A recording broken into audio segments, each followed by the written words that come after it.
ఒక బీసీ బిడ్డకు చేవెళ్ళ పార్లమెంట్ అభ్యర్థిగా టికెట్ రావడము ఎస్సీ ఎస్టీ బీసీ మైనార్టీ అగ్రవర్ణాలలో ఉన్న పేదలందరూ కూడా గర్వకారణము.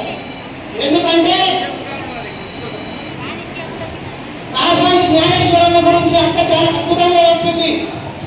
తన దగ్గర పోతే మొట్టమొదటి అన్నం పెట్టిన తర్వాత నేను మాట్లాడడం అని చెప్పాడు ఒక గొప్ప మనిషి.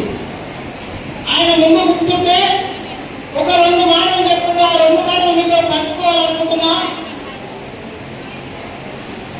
బీదరికం నుంచి వాళ్ళ తండ్రి గారు రూపాయి ఇస్తేనే అన్నం తినలేదు, లేకపోతే ఈ పూట కష్టం ఉండాలని చెప్తే ఒక్కొక్క రూపాయి సంపాదించడానికి ఆయన పడ్డ కష్టం మామూలు కష్టం కాదు.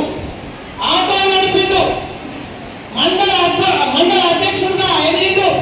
ఆ తర్వాత రంగారెడ్డి జిల్లా పరిషత్ చైర్మన్ అయ్యిండు, ఎమ్మెల్సీ అయ్యిండు.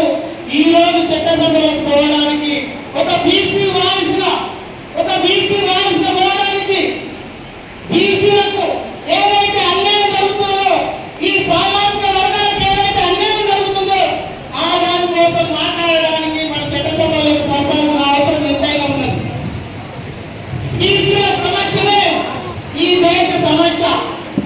నిజంగా భారతదేశ చరిత్ర మొత్తం చూసుకున్నట్టయితే అంతర్ కమిషన్ నుంచి 1883లో అంతర్ ఈ దేశానికి వచ్చినప్పుడు మహాత్మా జ్యోతిరావు పూలే నా బీసీలు నా ఎస్సీలు చాలా ఘోరాతిఘోరమైన పరిస్థితులు ఉన్నారు. వాళ్ళకు విద్యాలయాలు లేవు, ప్రధానంగా రిజర్వేషన్ లేవని చెప్పినటువంటి వ్యక్తి మహాత్మా జ్యోతిరావు పూలే. ఆ తర్వాత 1927లో ఈ దేశానికి సైన్యం వచ్చినప్పుడు ఈ దేశంలో ఉన్నటువంటి ప్రతి ఒక్కరు కూడా సైన్యం కోరుగా కంటే బాబాసాహెబ్ అంబేద్కర్ గారు ఒక్కడే వెల్కమ్ టు సైన్యం అని చెప్పి ఈ దేశంలో ఉన్నటువంటి ఎస్సీలు బీసీలు ఏవైతే అగ్రవర్ణాలలో ఉన్న పేదలు ఎవరైతే ఉన్నారో ఈ దేశంలో వాళ్ళకి రిజర్వేషన్ లేవు, వాళ్ళ చిన్నపిల్లలు వెళ్ళాలి కాబట్టి వాళ్ళకి రిజర్వేషన్ పెట్టాలని ఆలోచన చేసి డాక్టర్ బాబాసాహెబ్ అంబేద్కర్ గారు ఈ దేశానికి సైన్యం రమ్మని చెప్పాడు. అదేవిధంగా ఈ రోజు మన జ్ఞానేశ్వరన్న రేపు పార్లమెంట్ కు పోతే మన బీసీలకు సంబంధించిన రిజర్వేషన్ల గురించి పోరాటం జరుగుతుంది. ఈ దేశంలో చెట్లకు వేయవచ్చు, బాబులకు వేయవచ్చు, కానీ జంతువులకు వేయవచ్చు.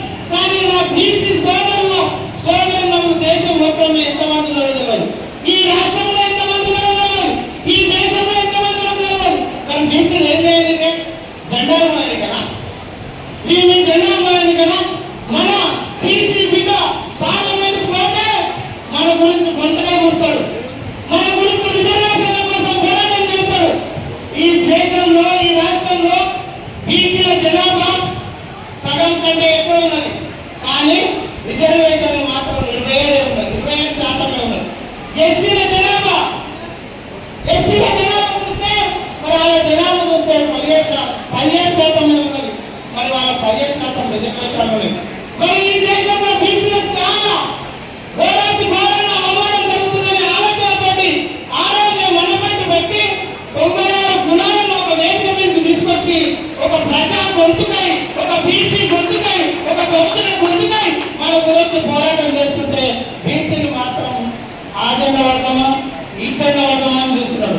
మరి ఏ జెండా పట్టకుండా ఏ పార్టీలో ఉన్నా కూడా కాసాగంట గడవాలి. మేము బహుజన్ సమాజ్ పార్టీలో ఉన్నాం. బహుజన్ సమాజ్ పార్టీ చేవేల నుంచి ఎవరు కూడా నిలబడలేదు.